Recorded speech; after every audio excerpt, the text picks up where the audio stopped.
tinfoil hat. Oh, what the fuck are you guys even talking about? Global controls will have to be imposed, and a world governing body will be created to enforce them. Welcome to Tinfoil Hat. We go deep, homeboy. Aaron, open your mind. Drink from the fountain of knowledge. There's lizard people everywhere. That's some interdimensional shit. Wake up, Aaron. This is only the beginning. Dude, you just blew my mind. Are you ready to get your mind blown? Good. Yeah. Come on. Good morning, Swarm, and welcome. Thank you. And welcome to Tinfoil Hat. You know I am. You know what I'm here to do. I'm here to... Bang, you're on fire today. Join me as always, my good friend, Xavier Guerrero and Jay Nice. Johnny Woodard, how are you guys? Rocking. Oh, great pod today. Great pod today. You want it, you got it. Owen Benjamin, he's here. We just scream at each other in agreement. There are things that we don't agree on, but that's okay. Yeah, you kept saying that, but I didn't hear much. Joe Rogan has changed my life, and I'm very sensitive to criticism of him because without him, I'd probably be dead. Yeah. And then, a couple shots he took at my boy Bert Kreischer. Not my thing, but Okay. outside of that, That's He agrees to the Whitney Cummings thing. Yeah, I mean, we all do.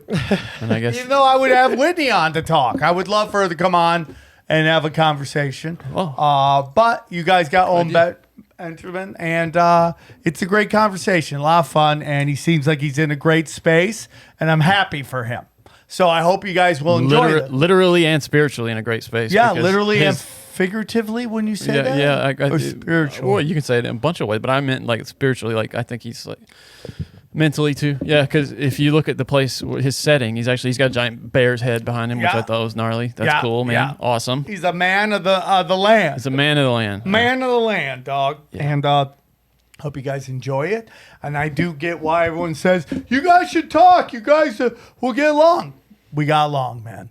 And I thoroughly enjoy it. I'm glad, and he's always welcome back. Yeah, you finally stopped concern trolling him, and now he can come back. I guess that's something. You know what? Here's the thing. If you're looking for... my whole thing is like, with this interview, is like, the past is the past. Let's move on, and let's just have a great conversation. Seemed like a cool dude to me. That's the first time I ever talked to him, but... I was excited to hear where he is because there's a lot of the stuff that he's doing right now that I really think about doing now that I have children. I mean, he's way past what you would be doing. Yeah, I mean, I got to give it to you. He's committed, man. I don't know if I could milk every day. Smart dude. I don't know if I could milk every day. Yeah. But he's doing raw milk too, which the government, doesn't want you to do. So. Yeah, which sounds like it's exactly what you should be doing. Exactly, yeah. Right? So I'm very happy for him, and it was a great interview, and I know you guys are going to enjoy it. Real quick, Pennsylvania, New Jersey, I love you all. Thank you very much. I'm going to be honest with you, man. Daddy needs to do a lot more work. I got so many new jokes that's almost too much. You're everywhere, huh?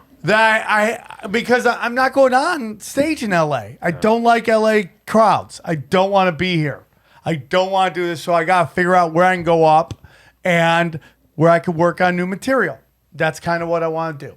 So, but I'm telling you, I loved you. The Dojo Comedy Sites Tiffs is always a pleasure. And, I had a great time in Pennsylvania. Soul Joel's is great. They're about to move back in. Once they go there, I'm going to be back. I appreciate Joel for having me out. He's a wonderful guy. Thank you guys. If you are in the area, you should go check out Soul Joel's. It was a great time, and I love you all very much.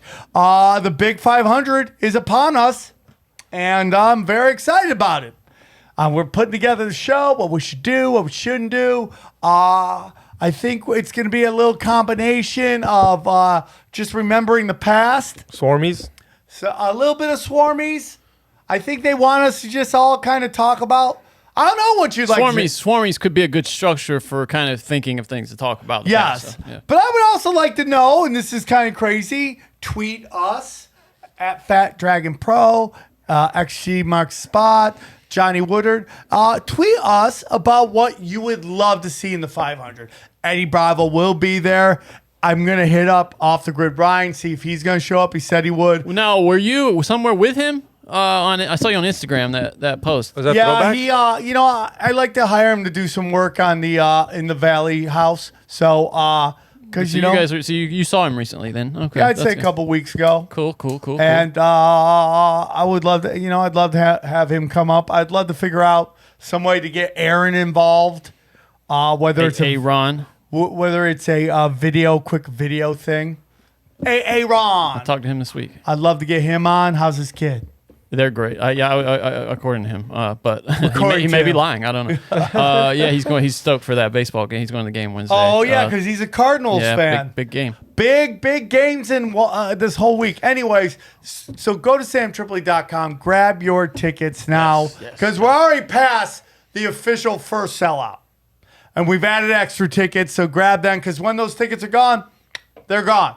So join us. And then I just added Miami. I will be at the Improv, Miami 21st through the 23rd. I'm very excited about going back to Miami. It's That's one of your my favorite state. Or Every city, time you come or back, city. city. Every time you come back, you're I do. just smiling from grin. I told, because I was, I was in New York City. I was telling him about, dude, you should go to New York City, dude, and just hang out in this one area. It is smoke shows everywhere. Where were you? What part of town? East Village. Okay. Yeah, it's Smoke show. I mean, Johnny Classics all over. Yeah, the but that's place. what I was gonna say. It's more my type yeah, of lady than yours. yeah, Well, I like hot chicks, so any hot chick is my type. Yeah, but I like them like maybe they just came from like A little nerdy? a weird sort of indie concert. Yeah, you know? yeah, you'll love Sound that. like some straight from a hip hop club. No, well, I do like that too. But I do like Instagram our models. version of like Sex in the City dress, like Oh, yeah. like Yeah, a little yeah, yeah, yeah. cultural, more Women that wouldn't talk to us, basically. Yeah.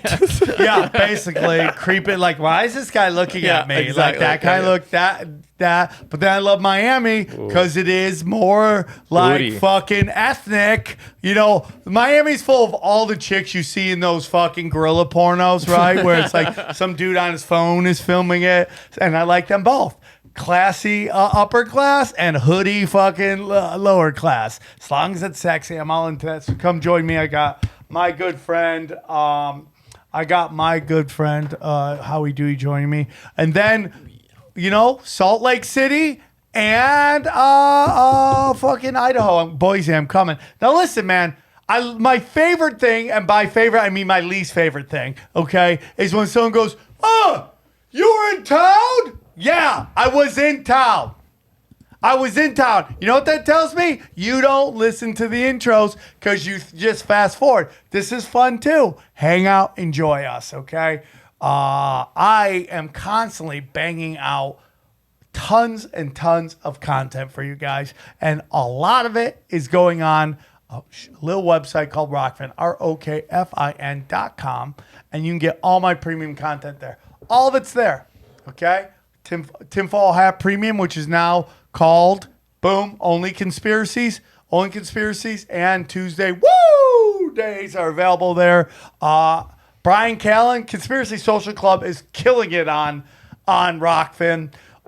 My favorite show outside of this show is called Zero. It's my spiritual podcast. That's available there. New episodes twice a week. 6 episodes a week go on there. Then we got Xavier Guerrero's We Don't Smoke the Same and Broken Sim, all there. Yeah, go check it out because you can't get it on YouTube because they took it down. Fucking douchebags. Can you believe that? Yeah.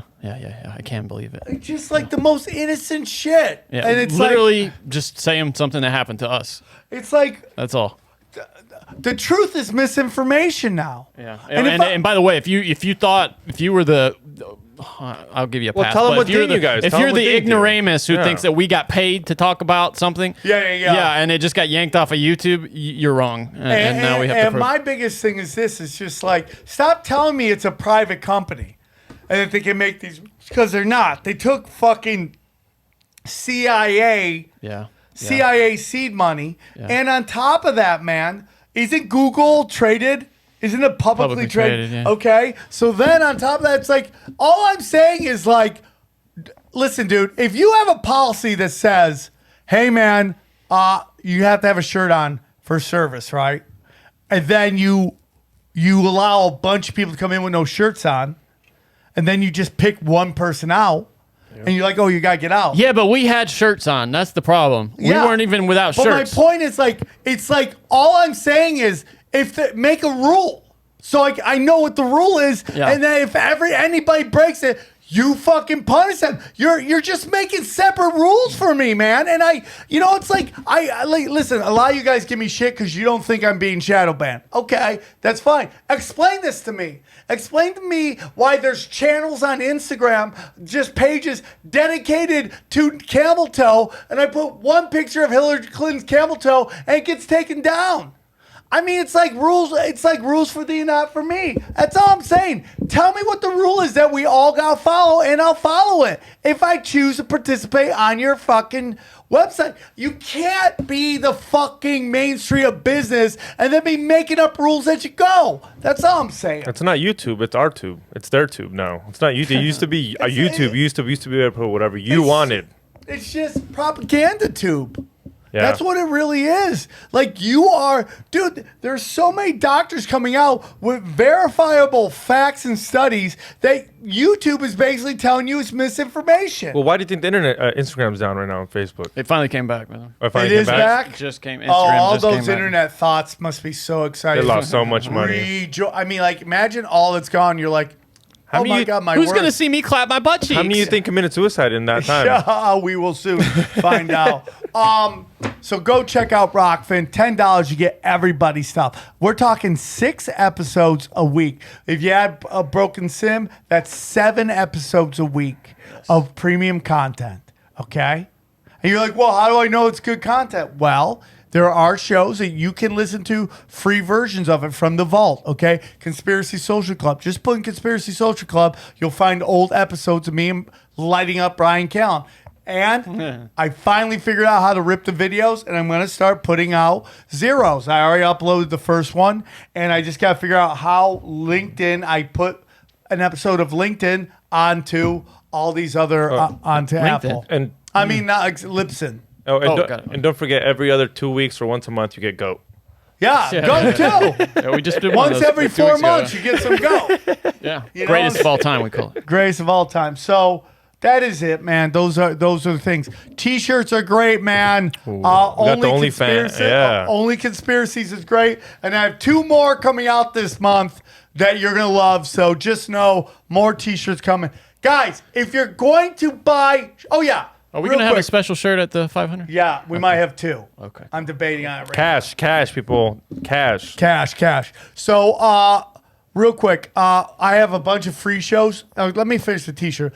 Always put tinfoil hat TShirts.com. Don't just put it in search because all these Chinese motherfuckers are coming That's up. unbelievable. That's so funny. They did with Cash Daddies. Okay? Tinfoil hat T-shirts.com. All of them there. You'll see a graphic villain on the side. That is the Yeah. website because you guys Look always ask us for that. graphic villain. Yes. Okay, that's where you grab all of the T-shirts. And then finally, a lot of you guys give me shit, but I have a lot of free content. We have Broken Sim.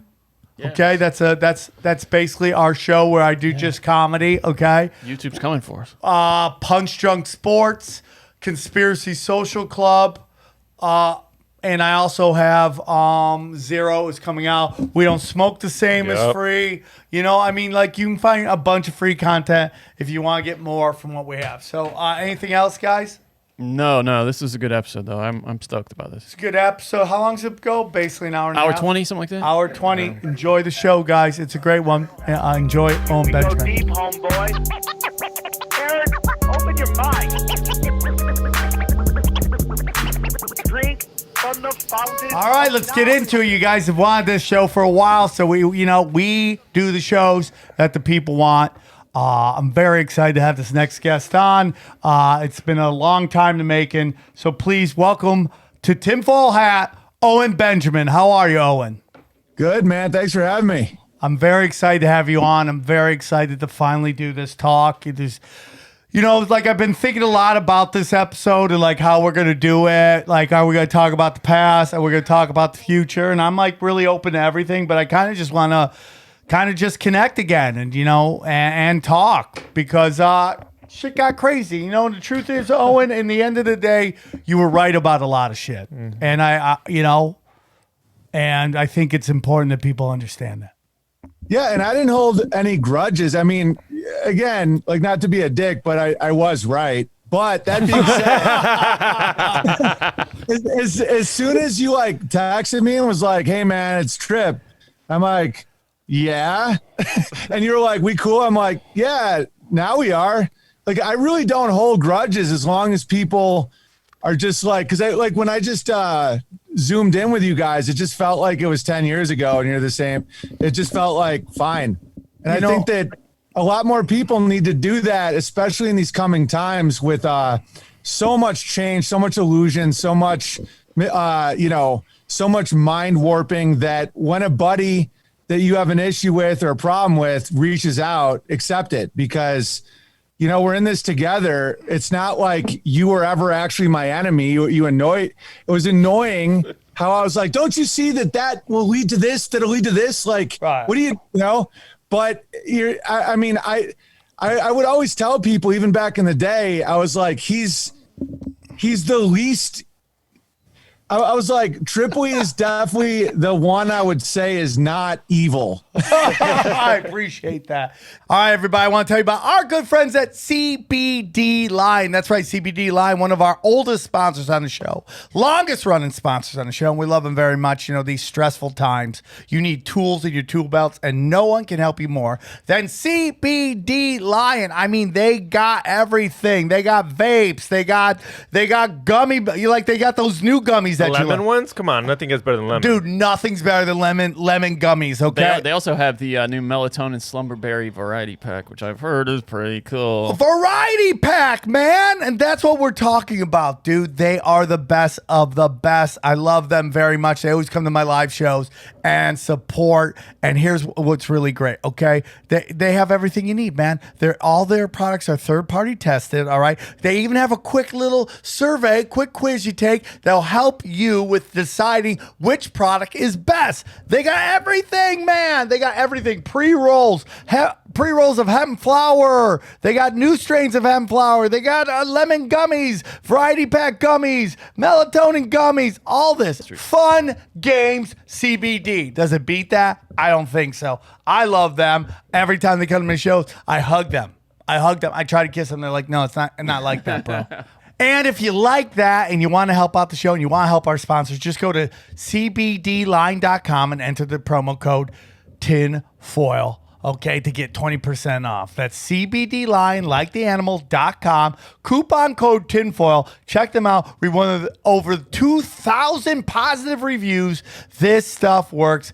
Give them a try one more time. Just go to cbdline, enter the coupon code TINFOIL to get 20% off. There was a lot of emotions involved, Owen. The truth of the matter is you had kind of like went down this path, and there was a lot of scorching the earth going on.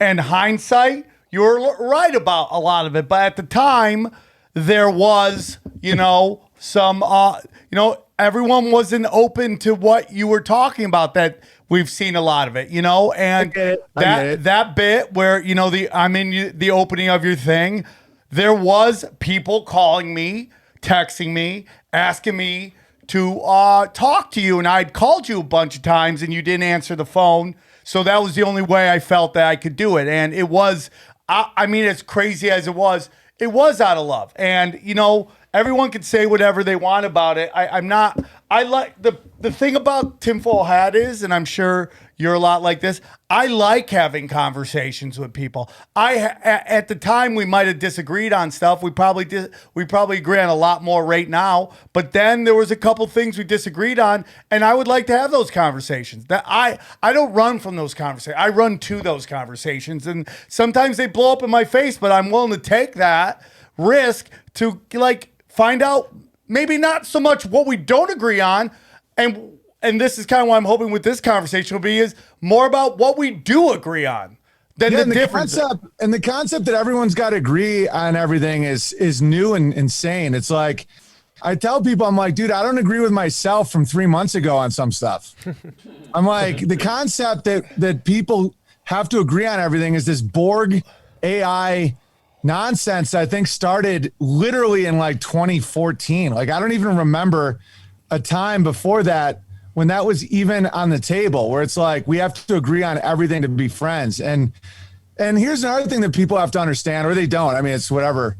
But like that time when you were probably trying to call me, I was literally at CAA getting kicked out of all kinds of stuff because of like my stance on trans kids and all this stuff. And I had this really big audience, so I was very threatening to the powers that be in that stance. So I was getting all kinds of psychological operations thrown at me by like, you know, people calling me, threatening to kill me, you know, people like the swarming on the internet and all that. So I would just shut off my phone. I would ghost everybody because I'm like, I literally can't see that phone ring again and wonder who's on the other end. So I literally let my voicemail fill up.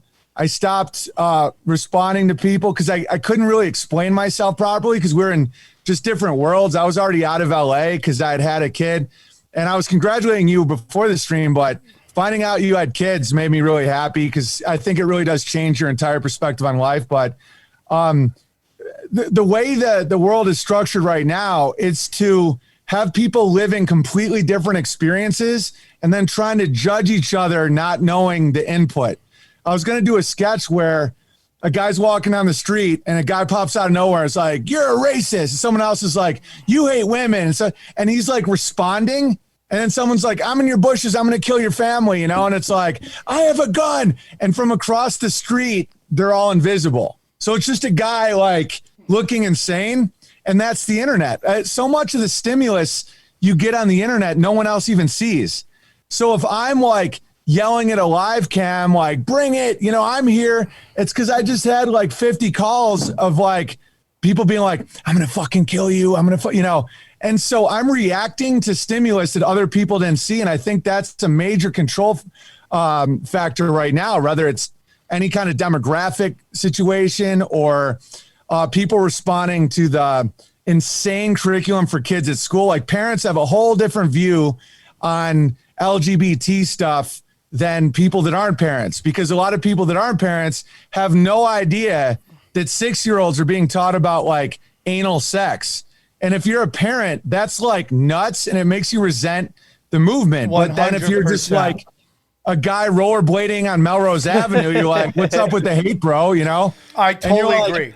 100%. We're not having the same experience. Yeah, totally. And you know what, Owen, based on like the energy I feel right now, and this can be applied to me as well. It's like, I always say this, like conspiracy in my life has led to spirituality. And and I see this happen all the time when people get into conspiracies, you know, there's a more of like, we got to save the world, attack.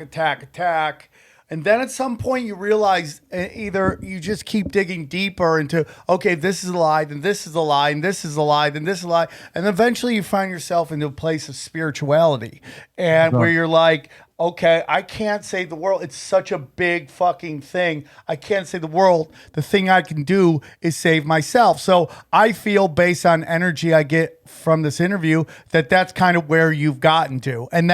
And you brought it up earlier, and that applies to myself. When you look at how maybe we handled stuff way back in the day versus how we are today, it's two totally different things. And for me, it's like I did it once recently on a Ben Glee post, and I regretted it instantly. But I no longer try to debate people on anything political or conspiracy. It doesn't do any good. I drop nuggets here and there that if people want to pick them up and look at them, then they see another crumb, and then they can see another crumb. But I'm never going to tell them to grab the crumb. I'm never going to do it.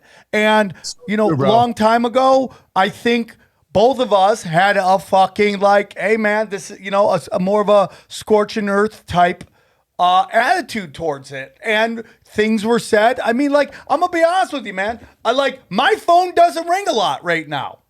It doesn't ring a lot. All the things I've done for everybody, a million people could tell you I help them. They're all millionaires and all the shit, and I love them all. And there's certain people there's certain people who helped me when I had kids that I'd run through a brick wall with them. But there's other people I've done a lot. Phone never rings, doesn't do any of that stuff. And part of that makes me kind of mad, and not mad but sad, because I think they look at me like I'm crazy, when reality is like I just care really badly for not just myself but humanity, in particular children, and it could be interpreted fucking weird, and maybe that's the burden I have to carry. I don't know. But it's like when you hear about it all the time. When you zig, when everyone else is zagging, the zaggers get very weirded out by the ziggers, okay? And we're a bunch of ziggers. Am I right? How dare you say zigger? I'm a full-on zigger. What's up, my zigger? As a zigger, you have to say Z word, or else I'm going to kick you off Twitter. Well, see, this is one thing that I think led to and by the way, you're right on about all that, about the breadcrumbs and everything, and about force and about doing it yourself. Like, my answer to a lot of this is literally I grow my own food and we homeschool our own kids, and I'm out of debt. So no more bank, it's not about the banks and the schools. And a lot of that was coming out of my feeling like I had to fight my way out of a corner. Like, I sued Patreon for like 18 months. It was exhausting. It was fun in a way, but then I was like, wait a minute, I can just build my own website.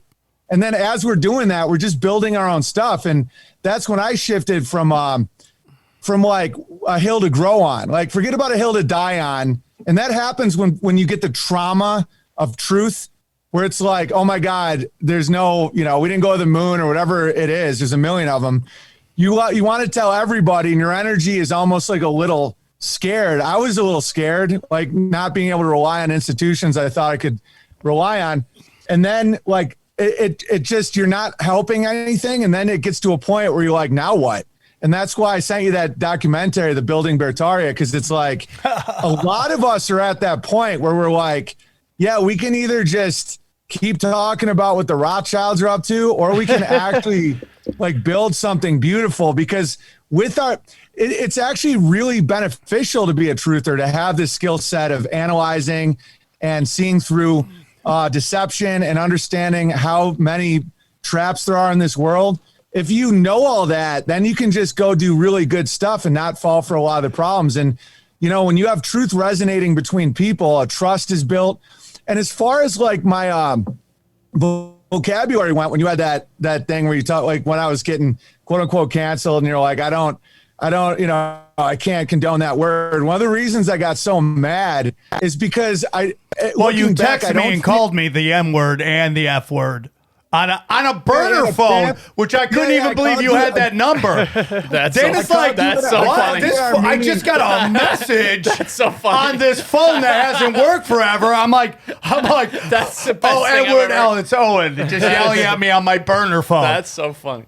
I called you Armenian pimp, and it's but see, my whole point was, because I'm like, you're Central New York trash like me, bro. Don't you pretend. But the whole point I was trying to make is, if you give up one word, they take all of them. And I assume that a lot of people saw it, and I don't think a lot of people saw it till like 2018, because like I understand, like, me, how often do I ever point at a black guy and be like, oh, look, there's that's not me at all. And I think that's one reason why people felt so surprised that I would use certain words and jokes. And I'm like, what they don't get is, if you give up one word, they'll take all of them. And they have. And so that's why, like, the joke I did about bike theft, I still think is really funny. But it's like, if a word is an intention, that means an innovation is an intention, whether it's a gun or a car or a word. Intention requires consciousness. So it's like, just a word doesn't have hate. And I used to do all these things on Twitter where I'd be like, well, if a woman's being raped, can she say this? What if he's half black? What if she's half black? And I'm asking all these questions to show there's no logical, like, necrophilia is a more offensive N-word. It means banging a dead guy. It's like, so when you're talking about trauma, that it really was completely illogical. But I was banging my head against the wall then. And, you know, looking back, I just think it's funny. I don't hold any resentment towards you at all. I assume now that a lot of comics didn't see what was coming. And I think I did see something that others didn't see. Like, I think I saw a wolf way far away. And I was like, guys, we got to start ringing these bells hard or they're going to take the words. And now that you see, like, you know, you can't say breastfeeding. You have to say chest feeding because men can breastfeed. Like, the madness so ridiculous. It's so nuts. And if you want to talk actual racism, it would be like the medical agenda being rolled out right now it's clearly way more eugenic. And I don't know if this is on YouTube or not, so I'll avoid certain topics, but it's not.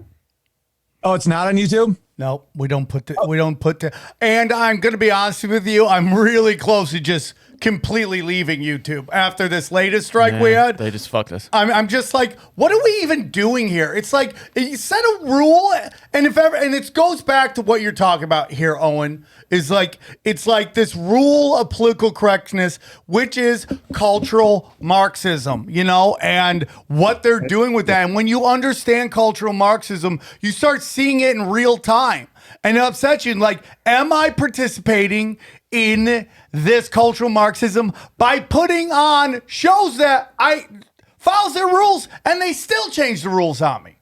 So you're totally right. Hold the ground, man. Like, use it as like a way to promo other sites. That's the thing, is like quitting, make them do it. But also, you know, everything happens the way it should happen, so I don't regret anything. But if I was in that position again, I would have played by YouTube's rules and just done like 1-2 minute teasers to bring them to my site and use their audience. So Owen, I back to, because I don't want to cut you off about the M word, but you know, a great example of what you're talking about, and it's where like I kind of realized that Dave Chappelle has lost the plot, and it is the greatest example of, just to me, the hypocrisy of political correctness is when he did that, which is probably the first time ever that Dave Chappelle struck out doing stand-up, which was that Saturday Night Live sketch monologue where he got flown in real quick and he had to figure out something. Yeah. And he does a bit about how he was doing stand-up in a cornfield and his neighbors were complaining about their kids are all hearing the M-word all the time. And his punchline was, is that for me or you? And the all-white crowd just started cheering like, oh yeah, you're probably saying the M-word. Not realizing like, well, if you're mad at him saying the M-word, why are you saying the M-word as well? Yeah. And that is the whole point. And I have had bits where I say the M-word in that. But you're completely right about the hypocrisy of political correctness. It is like the Me Too movement, right? It's like, don't sexualize women, but female comics, every joke is about their pussy. And it's like, you're trying to create an idealistic world that isn't in reality. Well, it's actually the opposite. It's like they're accomplished. I think it's totally intentional, because I've dove in pretty hard into how mind control works and all this. But if you want to, I'm not saying to get slaves, but if you want to enslave people, create a victim consciousness. And that's what Dave Chappelle is doing. That's not what I'm doing. So if you want to keep people enslaved mentally, which is what slavery is, it's a choice. And when Kanye West said that, I was like, yes. And everybody freaked out. I'm like, no, it's a choice. So if you are going to view yourself as, you know, a slave still, and like you deserve reparations, and if someone says a word, your whole world breaks down. And by the way, it's not even black people doing this. There's some, but in general, it's like white Jewish women, like not even Jewish. They're like, it's just like literally, it's rich white kids. Nonsense. It's rich white nonsense. Kids. So if you say, oh, you can't do a joke about like a black guy stealing a bike, like, I don't know if you know Barricade Garage, but when he did my stream, like that's like a former Blood or Crip who was in prison, who's now like a really funny comic and he fixes cars. He was dying. He's like, man, I used to steal every motherfucker's bike. He's like, shit, man, that's great. And then meanwhile, you got some like white woman, you know, after 3 abortions and a fucking pill addiction being like, oh, how dare you? Oh, how dare you? And I'm like, okay. At that point, we got to rebuild. And that's where I got to. That's why I stopped being so angry, because there was a point where I was kind of angry, but it was because I was like trying to beat on people and institutions. Like, if you go down this road, up is down, you know, banks destroy money, hospitals make you sick, schools tell you lies. You know, it's like you become an inversion of your intended self. Yes. And what is so up is really down 1984. Yeah, at this point, I'm literally just like, all right, guys, who wants to start a new, you know, FedEx? I don't know. We're going to have to replace everything.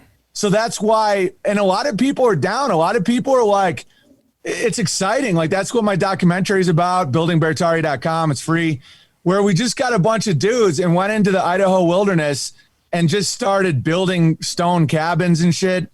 And it's just so great. You know, where you can be like, okay, let's start a homeschool curriculum. Let's start, like, my family now supplies milk to 5 families.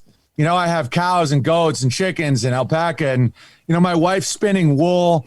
My kids at like 5, 3, and 1, my 5-year-old is like, you know, more consciously aware of how the world works than I was at 35, you know, and I'm getting very, hopeful about the future. 'Cause like, I think there's going to be a lot of death, and I think there's going to be some major shifts in institutions. But for those who have the families and have the skills and have the work ethic to see through these storms, I think the future is insanely bright, because there is one thing I've learned from living a very natural homestead life for a while now is there's no scarcity. Like, one tomato can make 100 tomato plants. It's like bang, bang, bang, bang, bang, bang. Like, one of the biggest conspiracy lies in the whole world is that there's scarcity of anything. It's like, I don't do this, you know, allegedly I drink water out of like natural streams, and there's so much water everywhere. You can filter pond scum with biochar. You can do all that. We're literally making castles out of sand. It's hysterical. Like, you can do geopolymers and make your own limestone. It's like the amount of energy that's all around us all the time, and food and resources and human skill level is so mind-blowing. And yet I was trapped as hell, like focusing on that one. It's like doing stand-up, like the one guy not laughing. You're like, why the fuck aren't you laughing, you know? And I'm like, how do you think that Meth Head Street Fort went to the moon? It literally looks like fucking Jordan Peterson got yacked out and put that together with fucking garbage, you know? And everybody's like, oh, we went to the moon. How dare you? I'm like, oh man, we gotta rebuild. And so we are, and it's fun. Owen, I completely agree with everything you're saying. I'm really in a place right now. I don't know how much longer I want to be in this city. I mean, you got generators.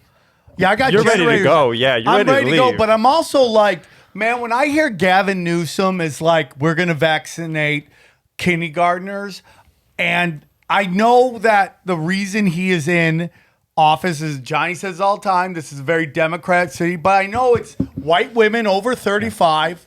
Most of them are childless, and they're just leaning into this fucking ours versus D's, and they don't understand the destructiveness of hurting the next generation, because they have no next generation. Exactly. Right. There's no investment in the next thing.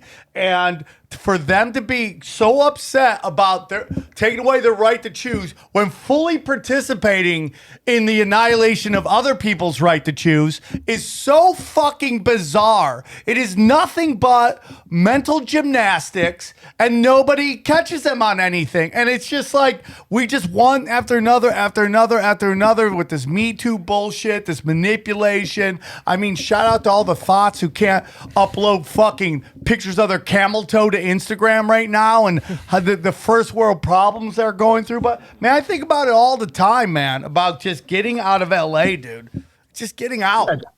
I definitely would. It's like, well, it's not even that they can hurt you. It's that the people around you are just going to keep getting so annoying. Because the way I've discerned that evil doesn't have enforcement, it just has influence, where it's like, the goal of evil is always to get you to self-destruct or you to give up your own freedoms and rights and powers. They can't do it. Like, they have to want you to eat a Krispy Kreme or scary or something. You know, it's always a manipulation. And so when I'm just around that many people that are so manipulated and so low, I'm like, I don't want to be here, you know? And so that's why I just recommend leaving, because it just gets to a point where it's really annoying. Because they're never going to learn, because they don't want to learn. Like I have a family member that totally is in that world where, you know, he's calling for his booster every 20 minutes, you know, and they like chaos. Like it's kind of like dating. I don't know if I'm sure you probably dated a crazy chick or two in your life, but one or two.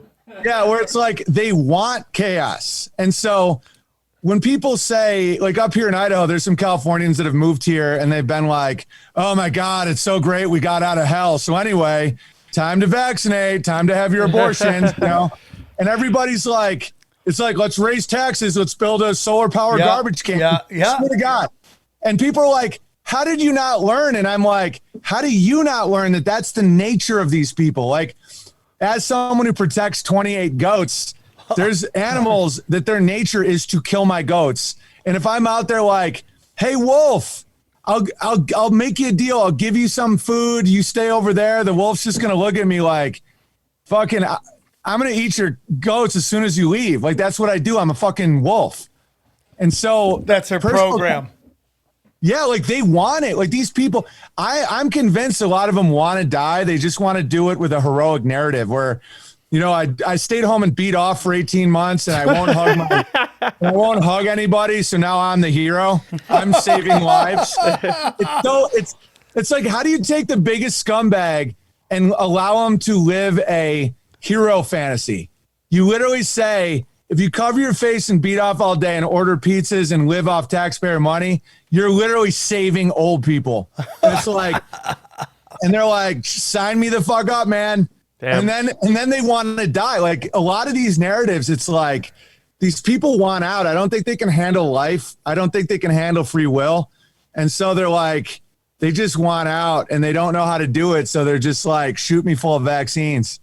Yeah, remember what a real hero was when they came back from World War II? Yeah, that was a real hero. Yeah. Now you could just sit at home, like you said, and beat off. It's also beating off is heroic. It also means you love women. It also means like, you know, you're really empowering all the me fans, whatever the fuck these sites are. Where it's like, so this single mom who's financially ruined, who's just showing pussy for nickels. You're empowering her. It's like, man, that's a hero. It's like, I need a hero. It's a guy's just lubing up his hand, sending fucking crypto nickels to a chick who's just, you know, shoving bats in her ass. I always said that. I'm like, dude, it's like for a fucking token, you'll shove a bat. I'm like, what is this fucking 1920 prices? It's like unbelievable. But you're completely right. It's going to get lower. It's supply and demand. Well, you know, that is the one thing it wasn't about that many porn stars. You know, Peter North could still demand a lot of money. You know, now it's like everybody, like there's so many women now that are having, they don't have a man in their life and they feel like they're materialistic. They're having economic hardship in their head. They're like, and this has been so normalized by like Wet Ass Pussy and all those like songs that they're like, you know, I'm going to be a hero and sell my body. You know, and all the men are like, dude, we're all such heroes right now. Like, I shut down the world economy to beat off to your body. It's like, God, we're so heroic. Like, look at Owen Benjamin in the woods of Idaho. What a monster. Waking up every morning to milk all his animals to make sure his kids have fucking good milk. It's like, yeah, like sleeping next to the same woman every night for years and years, you know, like trying to build a community, planting trees, fucking running a greenhouse, running agriculture. That guy totally sucks. Like he's full of hate. Want to know why I'm a hero? Is because I'll inject mystery Fauci come into my body and beat off to a fucking runaway for nickels. I win life, but they don't win. That's the beauty of it, is they lose. And so the future is bright because dudes like us can see how obviously insane this is. You're so right, dude. And it's like, just get away from the burning building. It's like the minute you have comedians being like, you know I hurt a feeling and I'm really upset. And one of my best friends is actually Chinese. So when I say they're like gookie and they go pee-pee in your Coke, like, I'm like, what the fuck are you talking about? Like our job, it's one thing if we're like middle school professors or not the professor. Like if I was a middle school principal and I sang a song called That Nigger Stole My Bike, I should be fired. Right? Right. I'm not. Like, dude, all these comics that have pictures of like Lenny Bruce on their wall and shit, I'm like, couldn't agree more. Could not agree more, dude. Patrice, don't even go to Lenny Bruce. Go to Patrice O'Neal and this love of Patrice O'Neal by the same people that are openly calling for Shane Gillis to get fired from fucking Saturday Night Live for one fucking Jew joke in the 140th episode of an hour and 40-minute fucking podcast. And they don't understand it. But see, the beauty of it, because trust me, I went down these rabbit holes. I'm like, how could a Jew not take a joke? Like, are you fucking kidding me? And then I realized it's their own problem. Like, if they don't heal, if they don't let this shit burn off their soul, they're gonna get like cancer and shit. It's conformity, dude. And it's like what you see it in football. It's system quarterbacks. Well, we are seeing in real time the exposing of system entertainers that just simply get pushed forward because they fit a narrative. I have a joke. It's called oppression math. And basically at the top of the pyramid of oppression is a fat, black, gay midget, right? That's it's the right, number one person, right? And that's based on comics who I love. Then I go, oh, this person's gonna blow up because they're a black and they're lesbian. And sure shit, where are they right now? Top of the list. Right, top of the fucking list. But if you took them out of this system and had them do what Owen's doing to a point what this show's doing, they would fail. And you see it happen all the time. These fucking system comedians starting podcasts, getting no followers, abandoning it instantly because it exposes who they really are, which is a system entertainer. They only were, and then you see people still trying to socialist comedy they did. Do you see this article in the LA Times about socialist comedy? None of those people are going anywhere because by the time they get anywhere, the fucking system's dead. The system's dead. We've talked about the store. We talked about the store about what type of people are laughing. What type of jokes do you need to do for them to laugh? Because it's the same people there, the ones with the vaccines, the ones that voted left. So it's why all even the why even danger's try? gone from the It's comedy gone. store. There's no danger They're at the all going to comedy. be dead in a few. I mean, I don't know, but I think that they might be. I think their audience might become very small. And I will also say this: it's not even like white man oppressed in this system and a black gay midget can always get what. It's even worse than that. If you see like a black comic or like a black midget comic or something, if they don't have victim consciousness, they won't be promoted by the system. Yep. 100%. And that's why it's not even like they promote black people. Like that's the irony, because it's easy to fall for these illusions where it's like, oh man, I wish I would. Dude, if any black gay guy will just immediately get a Netflix special. If a black gay guy was like, hi, my name's Tyrone, and all the executives are like, oh, this is going to be great. And he's like, you know, I'm only a victim of my own addictions. And here's some really funny jokes about how Bruce Jenner is a fucking freak. They'd be like, get him out of here. In fact, they hate him even more. You know, it's like, because it's like that gymnast that had that weird spin and fell down. Remember that this year? What's her name? Simone Biles. Simone Biles. I didn't go with Black Lives Matter. Like they kept being like, well, you're going to make a statement about how cops shouldn't get their pensions or whatever. And she wouldn't. She was like, you know, I'm here for America. I wouldn't be surprised. I mean, I'm not making any claims, but if she got like fucked with because of that, because they needed her to be a victim, because all of this evil agenda is based on like, oh, you poor baby. Oh, everyone's out to get you. Oh, those goddamn deplorable farmers and electricians, you know, they're really your problem. Yeah. Keeping your food on your table and your lights on. Like, they're so full of hate, right? So if you got a black legend that isn't going to go with the agenda, I think they get really harassed. And so that's why it's where we really are in this together. Like coming from me, I know it might surprise people, but I actually don't have an issue with other demographics at all. I just like doing demographic jokes. And I know that because that actually is a observations. And it's a unifier. It's like, dude, we've all done so many gigs. It's like one time I did a gig with like a bunch of Indians and a bunch of Pakistanis, and I'm doing all these jokes about how they both like non-bread and how anybody that doesn't like geese should be friends. And I'm like trying to broker all this fucking peace accords.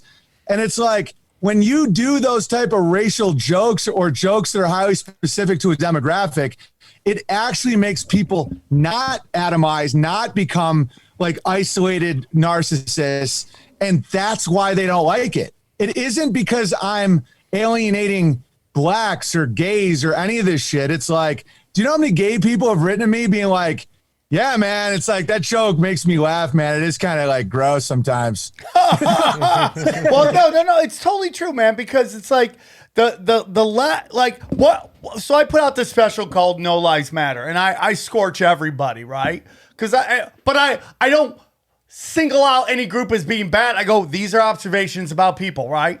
Yeah, and exactly. what I get is by some bot, oh, racial comedy, this is lazy, which is a representative of the PC culture.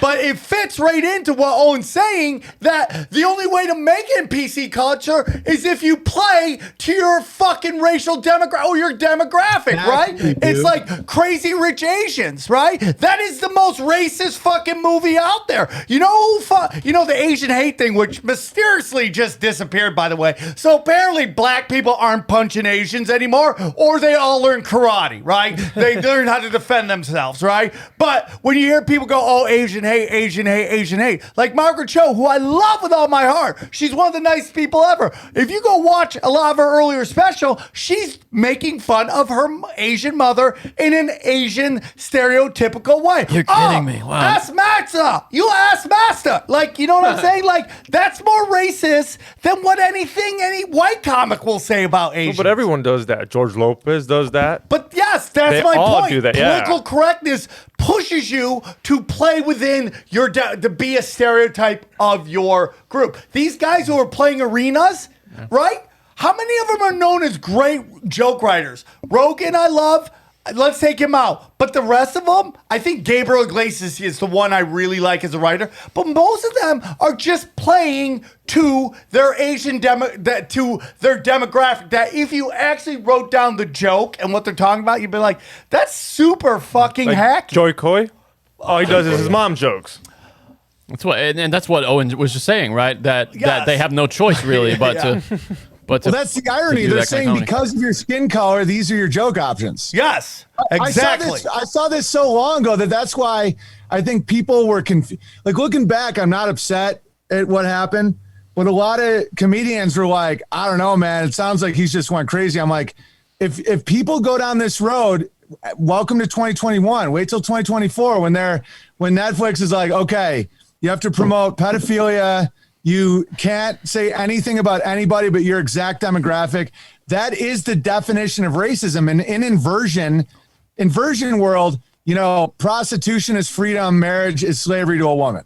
An inversion world, saying that because of my skin color, I'm allowed to say a word or not allowed to say a word that someone else says. And when people go, wait about systemic, I'm like, shut the fuck up. Like, what are you talking about systemic? Like, this isn't a system. Like, what they're actually doing is the systemic racism.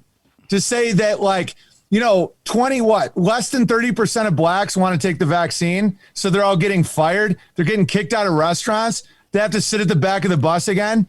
And meanwhile, you have the same people being like, because they know that the CDC for 40 straight years was intentionally giving them syphilis in Tuskegee experiment. Yes, 100%. So why would they take a vaccine when the CDC, even on their website, is like, listen, yeah, we killed some blacks intentionally. Well, it was probably at least short term, right? Like just one rogue guy. It's like, no, like 2 full generations of guys. Well, was it at least like way long ago, like way before slavery? It's like, no, the Dukes of Hazzard was on television when we did it. Like dude, it's crazy. And so I'm done trying to make the fucking upside down, right side up. Where it's like, oh, how dare you? How dare you say a word? I'm like, so you're going to put the financial and spiritual and mental enslavement on billions of people on a comic doing a joke. Like, that's the ultimate in abuse, but I don't accept it. Like, when I said, innocent, I mean, I used to be so innocent to all this shit too. When I was doing my Caitlyn Jenner joke where I was like, Caitlyn Jenner is Woman of the Year, but hasn't even been a woman for a full year. Isn't that a mathematical improbability? And dude, I got kicked off like Patreon and people reacted like I was fueled with hate. And I'm like, dude, growing up, my piano teacher had a sex change when I was like 9. I'm like, I still talk to Larry. Like, I'm not fueled on hate. This is just a nonsensical event. And if a comedian can't address the Wheaties guy with the running shoes, like fucking acting like a woman, it's like, then there is no comedy. Then it's like being an electrician and you can't use wires. You're being like a doctor and you can't prescribe medicine. And I'm like, I'm getting out of this crazy train. I think some people saw me and saw like, oh, you're being self-destructive. And I'm like, no, you're just not in a long. And I think what happens is when you don't have a family, like when I had my first kid, everything changed. Cause I'm like, before I'd be like, oh yeah, I mean, I'm living for the moment, man. You know, why rock the boat? Just keep crushing. You know, I love doing these big shows. Oh, that chick's hot. Oh, blah, blah, blah. But when you have a little baby that looks into the eyes like, Dad, is Amy Schumer really funny? I'm like,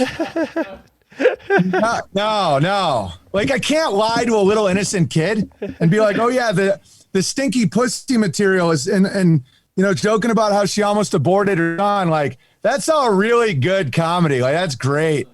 Yeah. You know, and you talk about Joe Rogan, he does appeal to dwarves. I mean, he is, you know, so he actually ends most of his shows by being shot out of a cannon. So that's really exciting. And that's probably what's led him to a lot of success, is because, you know, the system views him as a munchkin.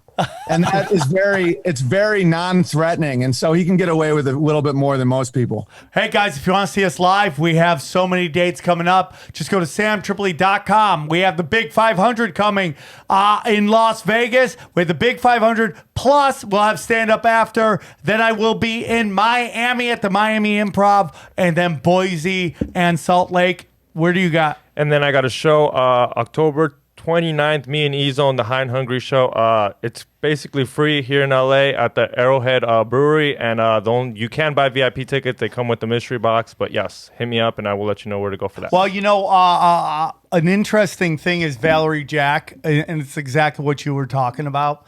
Valerie Jack got made fun of by Roseanne Barr, referring to her as Planet of the Apes, right? But what people don't realize is that Valerie Jack's father ran the Tuskegee experiment on black people. And what they also don't understand is that Valerie Jack was basically the driving force between the illegal assassination of Muammar Gaddafi, which has led to open air slave trades in fucking Libya today, right now. We're not talking about back when Lincoln was alive. We're talking about right now. Yet you defend her, and that's the whole thing. It's just like, it's what is up is really down, and it is this crazy ass kind of fucking world. And it's this, what's really weird about the whole thing is, like, again, they are worshiping at a dying altar. They are just bending. It's why LA will most likely be the last city to wake up to all this COVID bullshit, because there's so much conformity. It is like so much about showing that you are part of the team, and these being driven by a lot of liberals who are over 35 who can't see that, okay, you hate the Republicans. I don't really give a fuck. Fuck the Republicans, right? But it's like, that doesn't mean if you don't like the Democrats, you have to vote for the Republicans. It means maybe you don't like both, but stop acting like the Democrats have any kind of your fucking values, man. And there's people like Jimmy Dore waking up to this all the fucking time, and people like him. The Democrats don't have your values. Listen, the Republicans play to their base until they don't, which is like this red flag law that fucking gay pirate Dan Crenshaw fucking just passed, right? The worst fucking pirate in the world, right? That he's not playing to your base, but for the most part, what the politicians in Washington and what the average Republican wants on whatever economic level tend to be the same thing, even on the lower level when it hurts their own cause. Democrats have to lie to their base because the donors don't want socialism. They don't want equality. They don't want a free, a level playing field. So their politicians lie all the time, taking money from these fucking corporations who want to fuck them. Okay, that's the difference. You don't have. It's like Chuck D from Public Enemy is one of my favorite lead singers in any band. But the fact that this guy is saying if you have a Trump sign, you're racist, while openly campaigning for the Biden fucking campaign, who passed a law which basically is what the whole fucking point of Public Enemy was railing against. Yeah, it's two wings of the same gay bird, man. It's like, I briefly thought that the right wing was like right when I saw what the left wing was doing and communism and all that, but it really is just like it's like a setup. It's like good cop, bad cop, and they just keep switching roles. 100%. So I don't even, I think that any political solution is always local. Like we have, in my county, we have just an awesome sheriff, just great. If let's just say hypothetically a tyrannical order did come out, he just publicly is always like, yeah, I won't enforce that. And the sheriff can arrest the president. And so we also have a great commissioner who knows that, as soon as you get less than 10-acre plots in my area, that's when people get less freedom oriented. And because like where I live in North Idaho, I don't know a single person who took the vaccine. No one wears a mask. You'll see occasional mask here and there. And there's, I'm not like in the middle of nowhere. I mean, Sandpoint's like a beautiful town, and Coeur d'Alene, gorgeous. Coeur d'Alene's a little cuck, but it's like families. There's going to be cucks no matter where you go. There's going to be some cucks. Oh, there's cucks here too, but it's like the concept of like the Idahoan. Don't get me wrong. I want people to believe this shit to keep people out. But it's like the concept that it's just all these, good old hateful boys like run around dying of COVID and beaten. It's not like that at all. It's all like really nice families, and everybody has a farm stand, and people they make an attempt to buy locally. And there's all these like programs for kids, and our homeschooling network is epic, and it's just like beautiful. And the winters are so hard that it keeps out a lot of people that suck. That's why I think certain areas are just typically better to live. I think like the more extreme the weather conditions are, the more that people have to have morality, or else they'd literally die. Like if you're an asshole and you're a thief, or you don't plan ahead, or if you're always like starting trouble in areas. Like once winter comes, 2 days without wood and you might be dead. So nature had a way of kind of weeding that out. And that's why you go to LA and it's like between 60 and 85 all year with like a nice pleasant breeze and like unlimited crack, so everybody's just like, Yeah.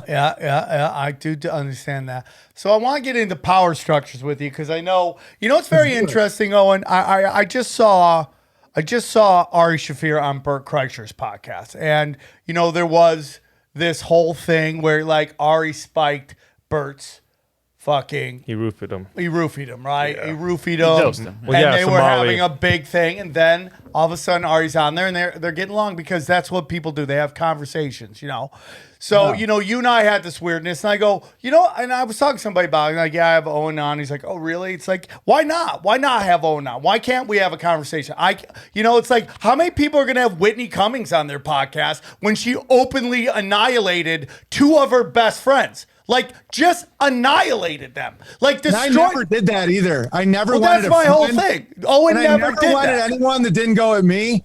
And just set the record straight. It's like, I only wanted people who publicly either like concern trolled or aggressively trolled, like Whitney, Candleface Cummings, her face really looks like a melted candle.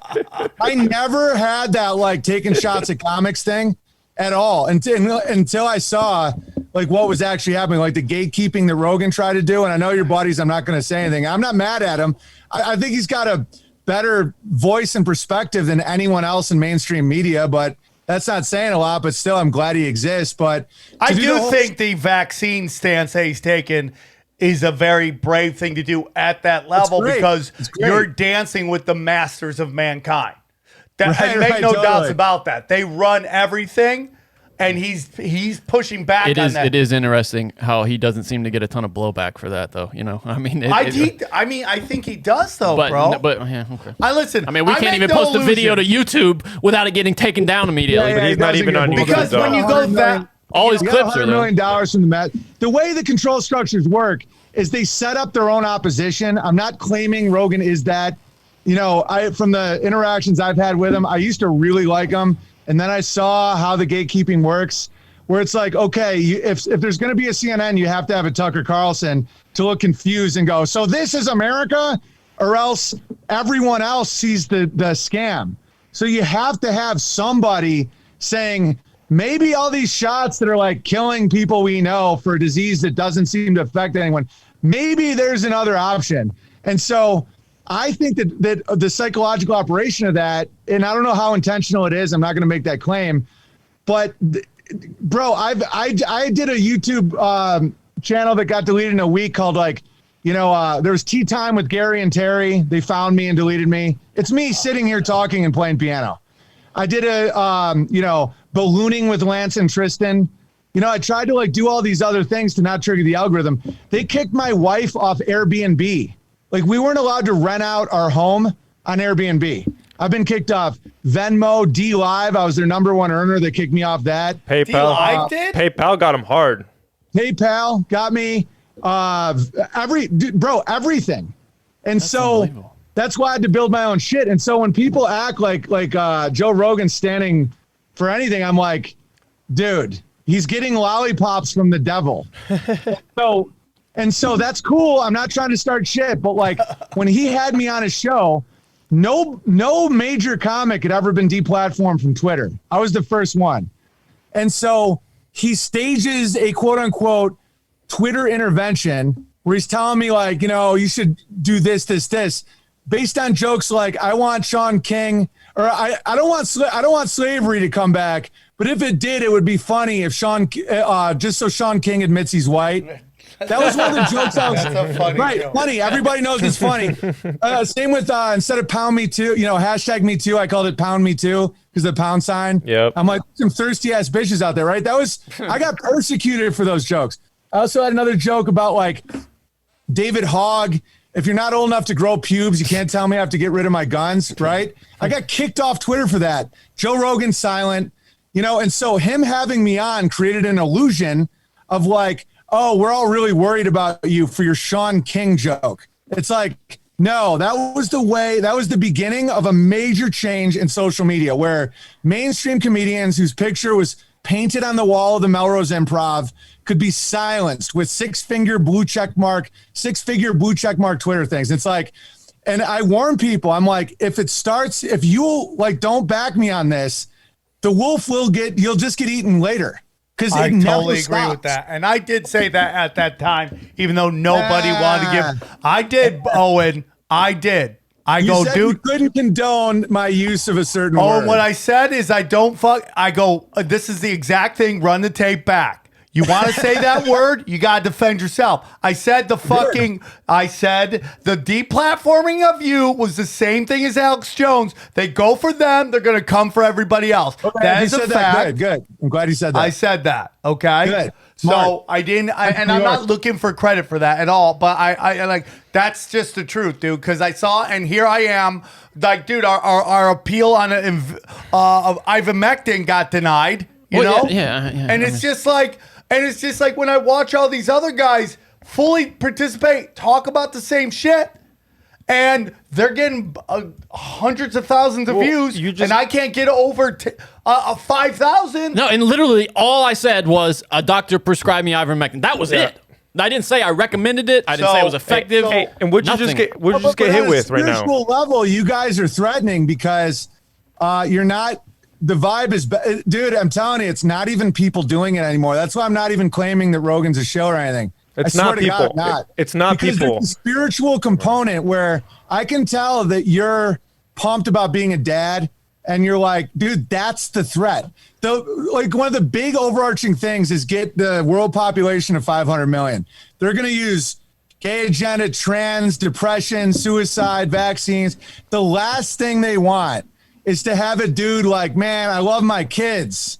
And then if that dude threatens to then puncture another spell of like, have you ever thought about just taking a little ivermectin? People are like, dude, this is a problem. And if you give people hope or clarity or allow them to get rid of trauma, which is what a comedian does, and I can tell you have that in you. And I'm really impressed. I legitimately, I'm not being condescending. I'm like legitimately impressed by your vibe because it's so threatening to evil, because if you can laugh through something like figuring out the earth isn't a spinning ball, if you can like I did that cartoon, Flat Earth Sniper, where he keeps adjusting for the curve and missing. so people can laugh. They go, it's funny. The trauma programming is how they like get you, where even if you see the truth, they want it to be the scary truth, where it's like, everything's ending. There's no hope. Like, fucking don't have kids. Like, the NWO is just going to kick in your door. And if you do that, they'll let you keep going. But the minute you start being like making trauma funny or any of that shit, you're out. I mean, dude, they put kiddie porn on Netflix. It's like, it's not morally, but people have to realize there's zero morality in this at all. Zero. It's all about control.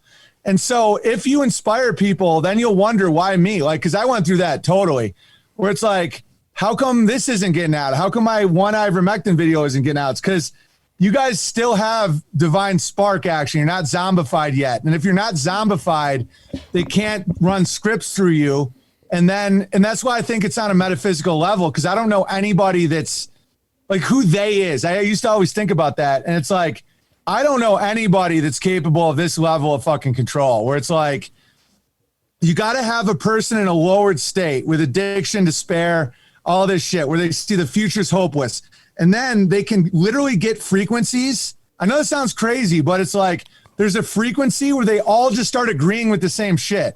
Like, there was like one day where everyone just started wearing masks. And I'm like, was there a text I fucking missed? Like, yeah. How about Gay Pride Month? Like, where did all of a sudden everyone's like, it's Gay Pride Month? I'm like, I never got the call to vote on whether we're going to do it. And I don't care. Like, I don't care what you do with consenting adults. Do whatever you want. Get as weird as you want. I don't fucking care. But what I will tell you is, like, cultural Marxism, we're seeing this push to be like, this month is dedicated to, it's like my joke. It's like, why are there kids at the Gay Pride Parade? We're celebrating fucking fisting here. Like, that's the whole point. But that's the point of it. That's why I went so, and I'm the same way. Like, you have two consenting adults in a house somewhere, not minding their own business. I don't care. That's why calling somebody like me like a homophobe or anything like that, I'm like, dude, where's your evidence to that? I would just do jokes about their behavior, because I know all these gay guys, and I'm sure we know a lot of the same guys. They'd be like, oh my God, pussies are so disgusting. You guys are fucking disgusting. I'm like, dude, you put your dick where the poop comes from. Like, oh my God, hatred. And then I'm like, when you're wearing a pair of Depends diapers, you're not going to blame me for that. And I totally agree with that, dude. And here's the other thing. It's just like, equality does not mean not getting made fun of. That's actually more. The more you're in, the more you get made fun of. Who gets made fun of the most? George Bush, Barack Obama, Donald Trump, Joe Biden, Kanye West. And we can just keep going forever and ever about all these people who are in that get their dicks kicked in constantly. That's in. If you don't get made fun of, that's not equality. That's special treatment that you're trying to push on everybody, and it's not going to fucking happen. Hey, but gay you got dudes hit. do funny ass bullshit. You got hit with the Hillary post. Oh yeah, for no reason about her camel toe. Why weren't you allowed? Since Dude, there's whole fucking What was the hit on that? nothing. That's the problem. What was the violation? Oh, you don't even know what it is, though. She might have a big. There's nothing. It says nothing. It's just like, here, you're not allowed to do this. Guidelines. Just guidelines. Huh? Guidelines. Just guidelines. That's what happens when you mention the Clintons. What's actually offending these people, though? Like, she might have a big cock on her, and she's like, camel toe. That's moose knuckle. It's kind of like that Valerie lady. She was offended that she was compared to a black person. Like, she's like, oh, you mean the niggers my dad killed in Tuskegee? No. And so when people understand that that's actually what it is, you want to know the story of the guy who owned the Clippers? This is the untold story. Oh, yeah. No, gravy.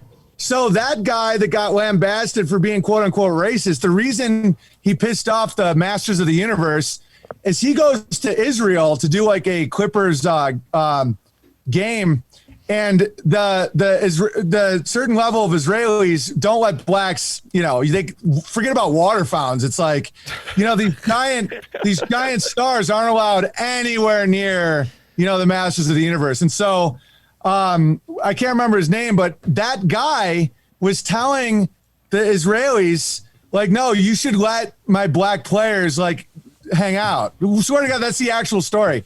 So they were like, you want to play ball, bitch? I'm not making a claim on who owns the media, but they were like, that's why I want to get into. You're about to do the most ironic, traumatic shit to you, and we're going to make you the racist. Because what they do is they try and break your name so that let's say he's accusing the masters of the universe of racism. They're like, we're going to make everyone think you're the racist, so no one will listen to you if you ever fucking make this mistake again. And so that's why the blogosphere and Twitter and everybody tried to pretend I was sexualizing David Hogg with my tweet about like, if you can't grow pubes, you can't tell me not to own a gun. Swear to God, giant blue check marks all over the place. We're like, oh my God, he's sexualizing David Hogg. He's just a child. Oh my God. I'm like, what are you doing with this one? Is it because I just called out Steven Spielberg a little while ago? Oh, that violent pedophile. So I want to get into this, Owen, because ultimately that's what and maybe they will, maybe they won't. Maybe no one will talk about this episode. I don't know. I love the episode and I could talk to you all the time. So they're going to get into right now? Yeah, like what they're going to No, I don't think you're going to get in trouble for this because the cat's so far out of the bag that it's like they don't want to bring people to you. Like every time the media goes at me, my numbers just skyrocket. And I think they're realizing that, where it's like, because we're not wrong. And now the monster has taken his mask off to a point where they're like, we're going to put your kid in a mask, put him in a bubble, and then inject graphene in his fucking arm. And we're going to make you feel guilty about it. Like, it's so bad. It's so anybody bad. that isn't a zombie is like, something else is happening. Whether or not the world's flat, it doesn't matter. But something else is afoot. So if those people migrate somehow to people like us, that's a real problem. So they actually don't even want to martyr us. I think they are losing the narrative, dude. But I want to get into 100%. The masters of mankind, Oh, and I've been very, very, very open about my thoughts on the who runs the world and all that stuff, and you were nailed for what they would say was anti-Semitism, and you've pushed back on that. What is your stance on that? And that's just me asking because I'd love to have this conversation. I'm glad real quick, hold on, real quick. Just let me say this real quick. I've stated that I don't care who you are, whether it's Jeffrey Epstein or whatever, who's part of the mega group, which is Zionism at its greatest. There's always occult symbolism. And to me, whether it's Jesuits, Zionists, communists, there's always occult symbolism hidden in there in plain sight. So for me, they're like, when I hear people are like, Jews, I go, it's the same thing when they're like, white people. I'll go, there's broadcast white people. They got no saying anything. They're born into the world of shit. Same thing with Jews. Exactly. How many Jews do you actually know read the Talmud? I guarantee you, not a lot of them, okay? It's this group of these people, that want you to get mad at the patriarchy, get mad at the fucking, the Jews, get mad at white people when there's levels to this shit. My point 100%. Is, what are your thoughts on that? I'm so glad you asked me that because I think probably my most valuable insight I have right now for other people is how to not fall for the Jew spell, because the way I fell for the Jew trap, and I totally understand why people do it, because I was seeing pedophilia starting to become normalized, and I started seeing I didn't know Woody Allen married his daughter, and you got Weinstein, Epstein, you got Spielberg, you got all these guys coming out, and I started calling shit out. And, Leonardo DiCaprio's whole team when he was a kid, one of them went to jail for raping a little kid with a pipe. It's dark, dude. And this shit. But so I didn't even connect that they were quote unquote Jews. So people start calling me anti-Semitic because I'm calling out. I'm like, what happened to Heather O'Rourke? She died of sepsis. 100%, dude. Right. Rob so people Reiner. start saying, so this is how I ended up in the Jew trap for about a year. I never told anyone to hurt anybody, but I really thought there was something really up with the Jews. It's because calling out pedophilia, people are like, that's anti-Semitic. So I'm logically, I start believing this bullshit where I'm like, oh, so Jews are the pedophiles. And then you start seeing it everywhere. It's who owns this? Who started OxyContin? Who started Teva Pharmaceuticals that does all the, the child hormones, all this? And it's just Jew, early life on Wikipedia, Jew. And then I started seeing through the spell where the word Jew is just a liability shield. And they're actually using quote unquote Jews. Like, because we both know Jews are totally cool. And I would always be like, oh, but not them. They're cool. And then you start realizing you're exactly right. It's the same behavior that other weak races will do with whites, where it's like, oh, the man's keeping me down, white people this, white people that. I'm like, who? My fucking meth head cousin? You know, like, what are you talking about? And so I started realizing that it really is a biblical reality, that it isn't flesh and blood. So it's like they're all slaves. Like, we are actually more in control than we know, where I realized that the only reason I had resentment towards the banks was the debt I was in, and the college debt of my wife. So I paid that off. I sold a bunch of shit. I got out of no mortgage, and then no more, banks. And so then I was like, so what else am I pissed off about? It's like, oh, the porn industry. Everybody runs, it's a Jew. It's so exploitive, all that. So I stopped watching pornography. Then I got kicked off Facebook. No more Jew Mark Zuckerberg, blah, blah, blah. And then it all started going away. And I got this perspective of like, this is all what I think the quote unquote Jews are. And it's not a cohesive group. And there is no like overarching plan. It's the merchant class delivering sin to willing people. And so if that willing person chooses to hurt the dealer, then you're basically fucking Ronald Reagan war on drugs again, where it's like, you have no control. There's so many ironies. It's like, if you say the Jews run you, and they're like gross goblin people, that means you're below goblin people. It's so ironic. It's like, oh, so you're below them. Like, you're their slave. How did you become their slave? And it's like, oh, well, fluoride. It's like fucking drink rainwater. It's like, oh, well, and I went down these roads where I was like, because there are conspiracies, but the conspiracy is on a spiritual level. There's no other explanation for it. And I've looked, I'm like, is there some Rockefellers that live to be like 500? Because this plan's been like 200 years long. And then I realized it's people that are really traumatized. And a lot of Jews are really traumatized people.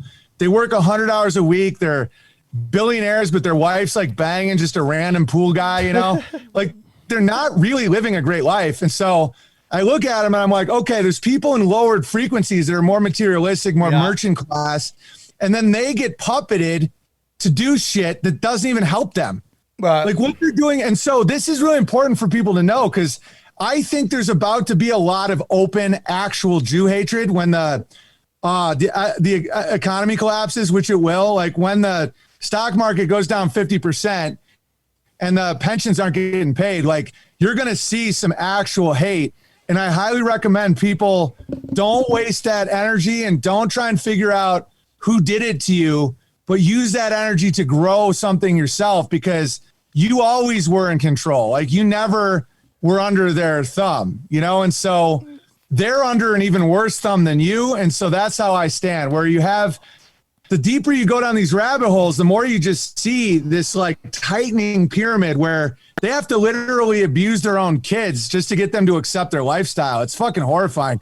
So I'm out here with my kids in Idaho, watching them run around near a mountain and fucking flowers. And I'm like, who the fuck wants to be a Rothschild? And then I'm like, how do I stay away from anything those guys are a part of? And that's why I'm like really into bartering and growing stuff. And because, it's a waste of time. And I genuinely feel for a lot of these people. And I hope they find a form of redemption in their life, because that's an unimaginable pain to be in. And their whole, it's so victim-y. It's so like, oh, we're oppressed, blah, blah, blah. I'm like, you're literally in like 40% of the billionaires in America call themselves Jews. And I'm like, how? And I used to not understand it, but then I realized that victims, self-perceived victims, are slaves. And so they're hurting themselves. They're not hurting us. We're not victims. All of us have ancestry with a lot of pain in it and a lot of triumph. And it's like to focus just on the pain and to try and make everyone treat you like a fucking Make-A-Wish Foundation kid is like a hell I hope I never have to live. I agree with that a lot. I do think when you take a look at all these quote unquote Jews, that the reality is that there's a deeper, darker, sinister, and that they use, like the Vatican uses Catholicism, the fucking House of Saud uses Islam, and then there's all these quote unquote Jews that use Judaism as a way to walk amongst us, because if we actually knew what they were, I would like to think we would lose our fucking skulls.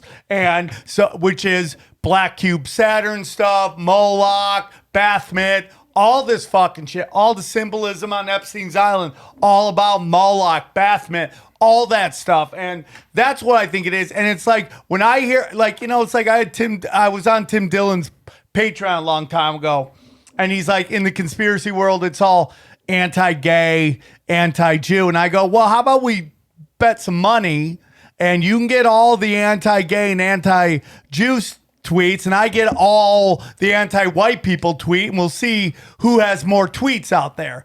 And it's all the same thing. It's just pointing at this other group of people when you don't look at this very high level of masters of mankind. And I in my heart of hearts, I believe it is demonic royal bloodlines. And I know it sounds crazy, and I'm probably with you and the guys on the show and the people listening to the show, it's not. But if you said that to other people, they would be like, what? It's like royal bloodlines. That's Met Gala. When you look back, you could trace all them to royal bloodlines, and they're all playing this game. It's rich white kids convincing everybody that poor white kids are the fucking problem. And it's just the same thing, whether it's Jews, whether it's whites, whether it's the patriarchy, the notion that these groups are holding you down, when in reality, it's like fucking these old families from everybody's Rothschilds, way before the Rothschilds. We're talking like black.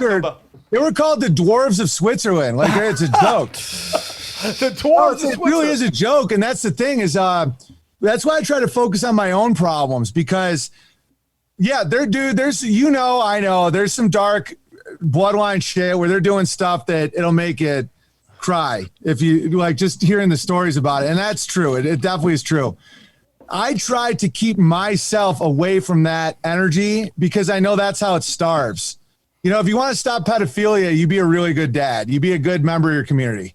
Other than that, the best thing to do is to starve them of the wickedness, because we all have a little bit of that in us, of that, like what I've been fighting recently is rooting for the vaccine to kill a bunch of people. Like, that's demonic. And so, no, it really is. Like, every now and then I'm like, man, I can't wait till these fuckers just die of this shit, And like rooting against in traffic, you said it. I would be lying if I didn't say the same thing occasionally.